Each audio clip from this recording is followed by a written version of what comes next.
দিনহাটা ও সিতাই বিধানসভা কেন্দ্রে তৃণমূলের ইস্তাহার প্রকাশের পাশাপাশি দুই কেন্দ্রের প্রার্থী উদয়ন গুহ, সঙ্গীতা রায় সাংবাদিক বৈঠক করে আগামীতে ভোটের পর কি কি কাজ করতে হবে সেসব তুলে ধরলেন। দিনহাটার সুভাষ ভবনে স্থানীয় স্তরের 10টি সমস্যা তুলে ধরে ইস্তাহার প্রকাশ করেন প্রার্থী উদয়ন। অন্যদিকে সিতাই ব্লকে তৃণমূলের দলীয় কার্যালয়ে সিতাই বিধানসভার নির্বাচনী ইস্তাহার প্রকাশ করেন সাংসদ জগদীশ চন্দ্র বর্মা বসুরিয়া এবং দলের প্রার্থী বিধায়ক সঙ্গীতা রায়।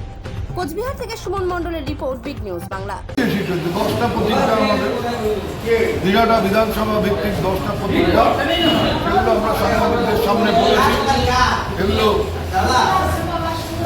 আমরা এই 10টা বিষয়কে সামনে রেখে এবারের নির্বাচনে আমাদের প্রতিশ্রুতি দিনহাটার মানুষের সামনে, এবং এগুলো আমরা করব যত তাড়াতাড়ি সম্ভব। তো এই 10টির মধ্যে এই 10টাই হচ্ছে আমাদের প্রতিজ্ঞা, কোনো আলাদা মধ্যে এটা 1, 2, 3 বলে কোনো ব্যাপার নেই। সাজাতে গিয়ে 10টা করতে হয়, মানে কোনটা 10 নম্বর কোনটা 1 নম্বর সেটা কোনো ফ্যাক্টর নয়, 10টাই আমাদের কাছে সমান মূল্য।